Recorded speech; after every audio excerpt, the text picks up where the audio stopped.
ભારતમાં 10.38 કરોડ બુઝુર્ગો છે.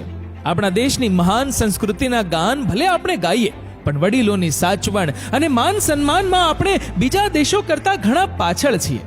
આજે તમે જાણતા જ હશો કે 80% બુઢા મા બાપને જમવા માટે અલગ બેસાડાય છે. 20% મા બાપને સગવડતા હોય તોય ઘરવાળીના ડરથી અલગ રખાય છે. 90% પુત્રો કામેથી આવીને સાંજે બાળકોને ચૂમી ઉઠે છે, તો અમુક તો ઘરવાળી વર્ષોથી વિખૂટી પડી ગઈ હોય તેમ લબાડ વેડા કરી ભેટી પડે છે, પણ ઘરમાં બા બાપુજીને કેમ છો બા કહેતા નથી. 70% મા બાપ ઘરડા થાય ને કંઈ પણ બોલે તો તમને ખબર ન પડે એમ કહીને ચૂપ કરાય છે. 90% ઘરડા માતા પિતાને દીકરાઓ તેના પૈસા બાબતે પૂછતા નથી. ભીખની જેમ એમણે રૂપિયા માંગવા પડે છે. જેવું કરશો એવું જ ભરશો, એ મુજબ મારા સર્વે પ્રમાણે જે લોકો મા બાપને એકલા છોડી મૂકે છે કે માન સન્માન આપતા નથી, તેમના પોતાના ઘડપણ વખતે તેનાથી પણ વધુ બુરા હાલ થાય છે.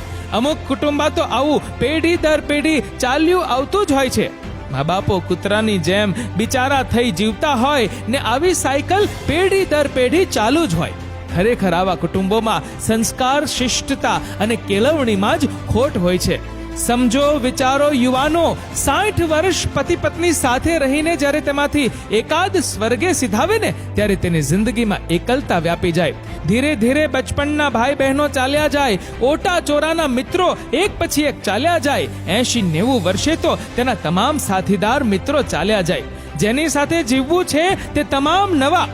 ઉંમરને લીધે શરીર સાથ ના દે, સંભળાય નહીં. ભાષાના શબ્દો, ટેકનોલોજી, રહેન સહેન, ફેશન પળ પળ બદલાતી હોય ત્યારે બધા સાથે સંકલન અશક્ય બની જાય. ત્યારે જીવવું એ જ બોજ બની જાય. માનવ જિંદગીનો સૌથી ભયાનક અને બિહામણો તબક્કો ત્યારે બની જાય કે પુત્રો હરામી પાકે. આવા સમયે પુત્રવધુઓએ પોતાના બાળપણને યાદ કરવું જોઈએ. જન્મથી જ આપણને ખાતા, ચાલતા, બોલતા અને આ દુનિયામાં આટાપાટા જેને ખંત અને મહેનતથી શીખવ્યા હોય તેને જ્યારે જરૂર પડે ત્યારે આટલા બધા હલકટ વેળા. વિચારો, માતા પિતાને તરછોડીને આ દુનિયામાં કોઈ જ સુખી નથી થયું, થવાનું નથી અને થવા પણ ના જોઈએ. કૂતરાના મોતે ના મરવું હોય અને ઘડપણમાં સુખેથી જીવવું હોય તો મા બાપની પોતાના ભૂલકા જેટલી જ કાળજી લો.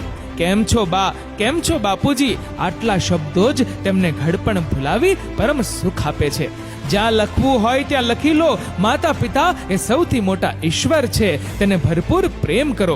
કચરા જેવા મેસેજ બધાને બહુ મોકલ્યા. આ સાચું લાગ્યું હોય ને, હિંમત હોય તો આ ફોરવર્ડ કરો. સાર્થક કરી બતાવો જેથી કુદરત પણ આપણા જન્મ પર ગર્વ અનુભવે. કડવું છે ને સત્ય પણ એટલું જ છે.